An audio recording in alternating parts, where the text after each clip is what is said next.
오늘은 복음의 사람, 죄와 싸우는 사람이란 제목으로 주의 말씀의 은혜를 나누겠습니다. 우리는 모두 복음의 사람으로 부름받았습니다. 믿으십니까? 복음의 사람으로 부름받았다고 하는 것은 로마서의 시각으로 본다면 예수 그리스도의 대속의 보혈로 말미암아 죄를 이긴 사람을 의미합니다. 어제 말씀드렸지만 원래 이 복음이라고 하는 말은 헬라어로 유앙겔리온이죠. 로마 황제를 상대로 향대로 쓰이던 말이었습니다. 황제의 왕님, 그것보다 좋은 소식이 없다는 의미로 당시 로마 사람들은 유앙겔리온, 복음의 의미를 받아들였던 것입니다. 근데 오늘 사도 바울이 다시금 얘기하고 있는 거죠. 로마 사람들에게 강력하게 주장하고 있는 것입니다. 진짜 복음은 사람에게 있지 않다. 오로지 복음은 예수 그리스도를 통해서 값없이 주어지는 하나님의 은혜에 근거한다라고 한 사실을 굳건히 증거하고 있는 것입니다. 왜 그렇습니까? 만일 예수 그리스도가 아니었다면 우리는 모두 다 죄로 인해 죽을 수밖에 없는 운명이었기 때문에 그렇습니다. 사도 바울은 로마서 3장 23절에서부터 24절 말씀에서 이렇게 말하고 있습니다.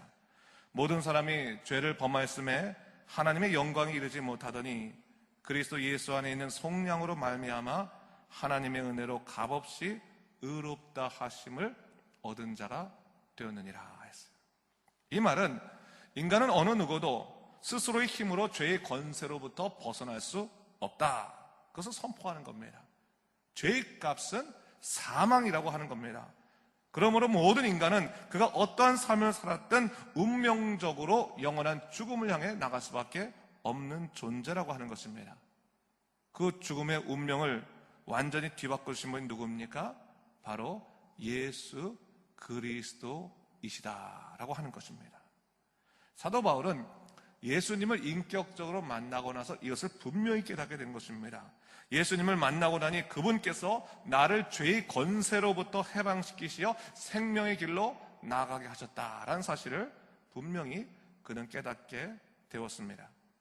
바로 그러한 구원의 감격 가운데서 복음에 대해서 아주 자세하게 설명한 책이 바로 로마서입니다.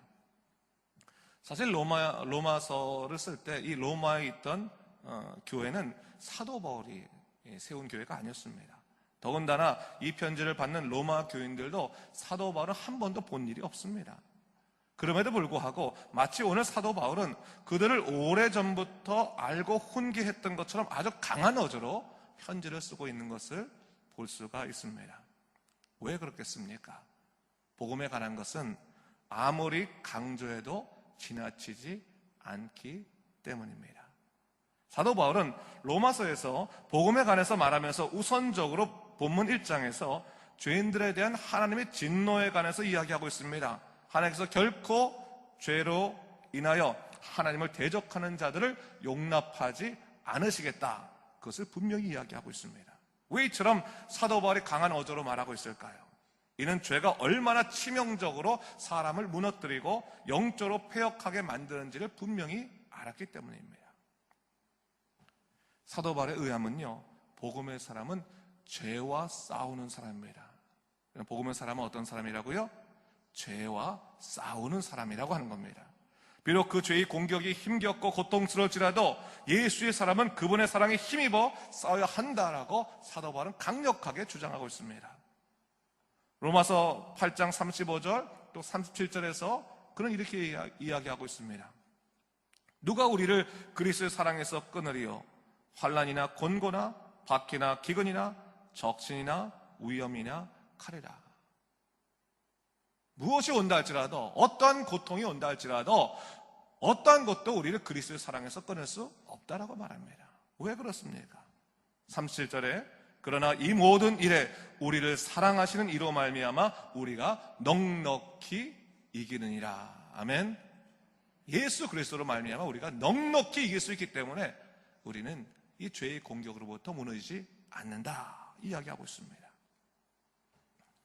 사랑하는 성도 여러분, 우리는 예수 그리스도로 말미암아 구원함을 받은 하나님의 자녀들입니다. 그렇다면 예수님이 나의 주님이 되시는 그 믿음의 고백을 가장 귀한 인생의 고백으로 여길 줄 알아야 합니다. 오늘 본문에서 사도 바울이 하나님의 진노에 관해서 말하면서 죄가 얼마나 악독한 것인가를 보여주고 있습니다. 오늘 사도 바울은 무엇을 얘기하고 있습니까? 이 세상에 불의한 사람들이 하나님의 진노를 피할 수 없는 것은 그들이 하나님을 알고도 하나님을 영화롭게 하지 아니하고 오히려 하나님의 영광을 썩어질 사람의 것과 바꾸기 때문이다 라고 이야기하고 있습니다. 오늘 본문의 말씀을 잘 묵상해 보면요, 오늘날의 영적 전쟁의 현실이 어떠한지를 분명히 깨닫게 되는 겁니다. 이 세상이 하나님을 알지 못해서 죄를 범하는가? 그렇지 않다는 겁니다. 하나님께서요, 하나님을 알만한 것들을 이미 이 세상에 다 열어놓으셨다고 하는 겁니다. 그럼에도 불구하고 하나님을 알면서도 그 마음에 하나님 두기를 싫어해서 하나님에게 대적하더라라고 하는 겁니다. 모르고 짓는 죄가 아니라 알고 짓는 죄다라고 하는 거예요. 하나님을 알고 있으면서도 하나님을 향해서 죄를 짓는 것이 이 세상이다. 왜 그렇습니까? 이 죄의 목적이 어디에 있습니까? 오늘 23절에 보니까 우상 숭배인 것을 분명히 얘기해주고 있는 거예요. 죄는 그 목적이 우상 숭배에 있다는 거예요. 하나님이 아닌 우상을 향한 숭배에 있는 것이 이 죄의 목적이다. 하나님이 아닌 우상의 것을 섬김으로 인해서 하나님을 향해 대적하는 것이 이 세상이다라고 하는 것을 얘기하고 있는 겁니다. 하나님의 질서에 정면으로 도전함으로 하나님을 욕되게 하는 자들이라고 하는 것입니다. 여러분, 오늘 본문에서요, 죄의 대표적인 현실에 대해서 무엇을 말하고 있습니까? 오늘 본문 25절 말씀을 우리가 함께 더불어 읽도록 하겠습니다. 시작. 이는 그들이 하나님의 진리를 거짓 것으로 바꾸어 피조물을 조물줄보다 더 경배하고 섬김이라. 주는 곧 영원히 찬송할 이시로다. 아멘. 오로지 경배받으실 분은 누구이십니까? 창조주 하나님 분이십니다. 분명히 이것은 성경에서 강하게 이야기하고 있는 것입니다. 그런데 여러분, 이 세상이 어떻게 하고 있습니까? 그것을 알고 있음에도 불구하고 하나님의 진리를 거짓의 것으로 바꾸어서 피조물들을 조물조보다 더 경배하는 세상이 된 것이 오늘날의 영적 현실이다라고 하는 것을 분명히 얘기해주고 있는 거예요. 하나님의 진리가 선포됐어요. 모르지 않습니다. 따라가면 됩니다. 근데 그것을 거짓 것으로 교묘하게 바꾸어서 하나님을 향해 영적으로 대적하는 것이 오늘날의 세상의 모습이다라고 하는 것을 얘기해주고 있는 거예요. 그리고 그 하나님의 질서의 정면으로 도전하는 것의 대표적인 예를 오늘 본문 26절과 27절 말씀에 이렇게 얘기하고 있습니다. 다 같이 함께 더불어 이 말씀도 읽도록 하겠습니다. 이 때문에 하나님께서 그들을 부끄러운 욕심에 내버려 두셨으니 곧 그들의 여자들도 순리대로 쓸 것을 바꾸어 영리로 쓰며 그와 같이 남자들도 순리대로 여자 쓰기를 버리고 서로 향하여 음욕을 부릴 듯하며 남자가 남자와 더불어 부끄러운 일을 행하여 그들의 그릇 때문에 상당한 보응을 그들 자신이 받았느니라. 얼마 전에 호주의 가장 큰 메이저 건강보험 회사에서 캠페인을 하는 것을 제가 보게 됐습니다. 이 캠페인 영상을 이제 유튜브에 띄우고 또 곳곳마다 뭐 쇼핑몰에서도 보여주고 하는 캠페인 영상을 제가 보게 됐는데, 그 캠페인 영상의 제목이 Every kiss is equal이에요. 모든 키스는, 모든 입맞춤은 동등하다, 평등하다라고 하는 내용입니다. 영상을 보니까요, 처음 영상 시작이 사랑하는 남녀가 또 어린아이가 가족이 사랑스럽게 키스하는 장면, 입맞춤하는 장면에서부터 시작됩니다. 근데 곧 그 장면이 바꿔서 남자와 남자가 키스를 하고 여자와 여자가 키스를 하는 그런 화면으로 바뀌더니 이윽고 남자와 남자의 키스하는 사이에 아이를 집어넣어서 마치 동성 결혼이 행복한 가정이라고 하는 식으로 주장하는 그러한 영상으로 뒤바뀌고 있는 것을 제가 볼 수 있게 되었습니다. 참 미디어라는 게 신기한 게요, 그 미디어만 보고 있으면 진짜 같아요. 야, 저 참 행복해 보인다. 뭡니까? 하나님의 진리를 거짓의 것으로 바꾸는 겁니다. 제가 얘기 들으니까 오늘 이 동성애 축제가 가장 크게 열리는 날이 오늘이라고 누가 얘기해 주던데, 호주의 이 시드니하고 또 미국의 샌프란시스코가 가장 큰 동성애 축제가 열리는 곳이죠. 전 세계에서. 근데 여러분, 지금 여러분 이 동성애로 인한 에이즈가요, 얼마나 심각한지요. 여러분, 가난한 나라에 가면요, 아이들이 피가 부족하니까 병원에서 수혈을 받는데, 때로는 다른 나라에서 피가 또 수입되지 않습니까? 근데 에이즈가 들어있는 피를 수혈받아가지고 지금 에이즈에 걸린 어린아이들이 굉장히 많이 있습니다. 본인들이 무슨 죄가 있습니까? 몸이 아파서 병원 가서 수혈받았는데 에이즈에 걸려서 이제 사경을 헤매고 죽을 위기에 놓이게 됐습니다.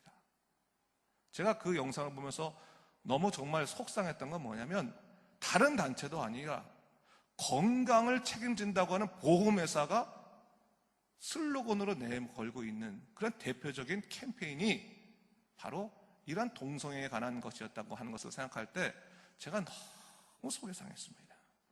그런데 여러분, 이것이 우리가 사는 세상의 현실입니다. 하나님의 창조 질서에 정면으로 도전하는 일들을 세상에 행하고 있습니다. 하나님의 진리를 거짓으로 바꾸어서 하나님보다 이 피조물들을 더 귀한 것으로 여기는 세상이 된 것을 우리가 똑똑히 목도할 수 있어야 되는 것입니다. 오늘 하나님께서 이러한 영적인 패역함에 대해서 뭐라고 말씀하십니까? 분명히 이 모든 일에 진노하시겠다라고 분명히 오늘 말씀에서 이야기해주고 있는 겁니다. 반드시 거기에는 심판이 있다고 로마서를 통해서 이미 그 오래전에 말씀해 주신 것입니다. 그렇다면 우리 믿음의 사람들은 이 영적인 일들에 대해서 어떻게 우리가 반응을 해야 될 것인가? 여러분, 성경은 이미 죄된 세상을 이루는 악한 세상의 현실을 다 증거해 줬습니다. 그렇다면 우리가 말씀으로 이제는 그 영적인 현실을 분별할 수 있어야 되는 겁니다. 여러분, 말세의 세상에 예수님의 사람들이 말씀에 써 있지 않으면 넘어가는 겁니다, 여러분. 세상이 어떻게 흘러가도 이건 세상 일이고 또 신앙의 일들은 교회 안에서만 하는 거야 라고 생각하면 여러분, 우리는 금세 무너집니다. 이 세상의 모든 일들이 하나님의 질서야 지금 대항해서 이루어지고 있는 일들이 얼마나 많이 있는데 우리 스스로 이렇게 안일하게 살아서 되겠습니까? 여러분, 하나님의 진리로 우리가 복음에 바로 서서 복음의 군사로 복음의 일꾼으로 우리가 일할 수 있어야 되는 겁니다. 그러기 위해서 여러분, 철저히 말씀을 여러분 삶 가운데 두시고 말씀을 읽고 또 말씀을 배우셔서 영적으로 세상을 분별할 수 있는 믿음의 사람이 되십시오. 말씀을 통해서 세상을 분별할 수 있어야 됩니다.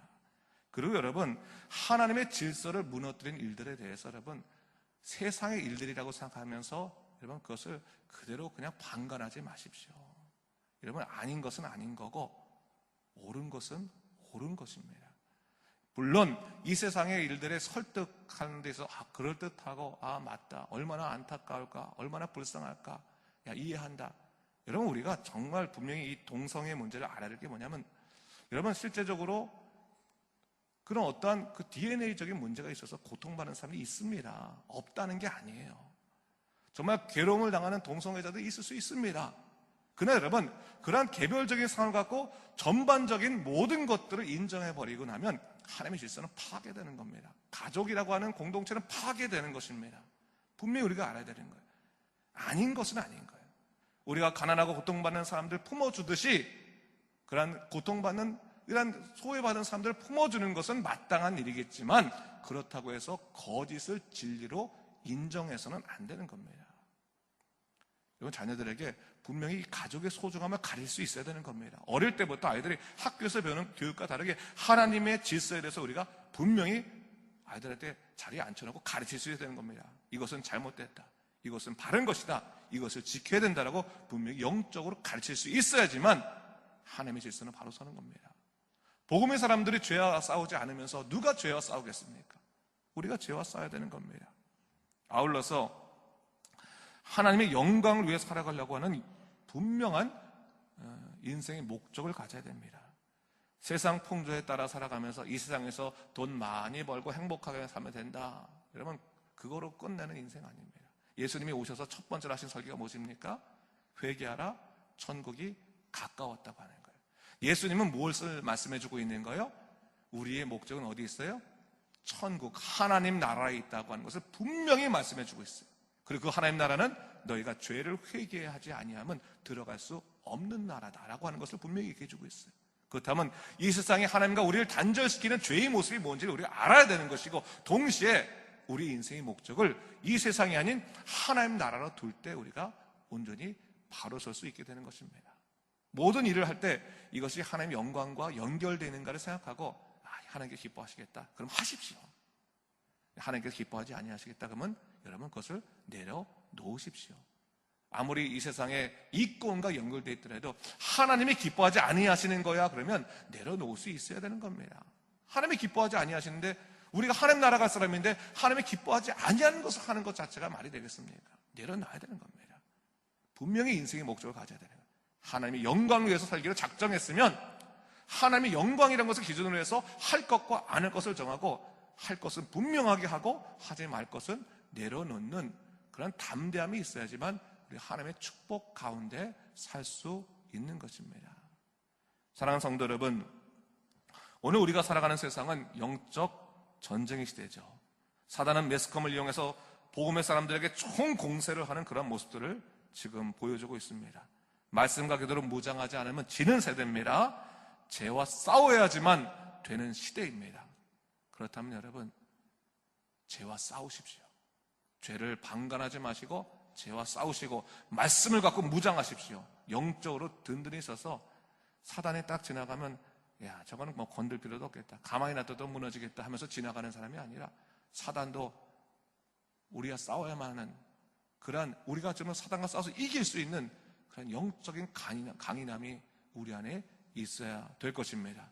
그 믿음으로 굳건히 사는 여러분 되시기를 주님의 이름으로 축원합니다. 기도하겠습니다. 주 하나님 아버지, 참으로 감사합니다. 하나님, 오늘 우리가 말씀을 보면서 복음의 사람으로 산다고 하는 것이 죄와 싸우는 사람이라고 하는 것을 다시 한번 생각하게 하신 것 참으로 감사합니다. 사실 우리는 복음의 사람으로 살아간다고 말하면서 죄와 싸울 생각을 하지 않고 그냥 우리 삶 가운데 기쁨만 누리려고 했습니다. 평강함만 누리려고 했습니다. 때로는 아버지, 이 세상의 잘못된 일에 대해서 때로는 분노도 할 수 있고, 또한 그 일들을 바로잡기 위해서 하나님의 질서를 통해서 싸울 수 있는, 죄와 싸울 수 있는 믿음의 굳건함을 우리에게 허락하여 주시옵소서. 강인한 군사 되게 하시고 강인한 복음의 사람으로 살아갈 수 있도록 인도하시고, 말씀과 기도로 영적으로 무장하는 믿음의 사람으로 굳건히 세워주시옵소서. 감사드리며 이 모든 말씀 우리 주 예수 그리스도 이름으로 간절히 기도드립니다. 아멘.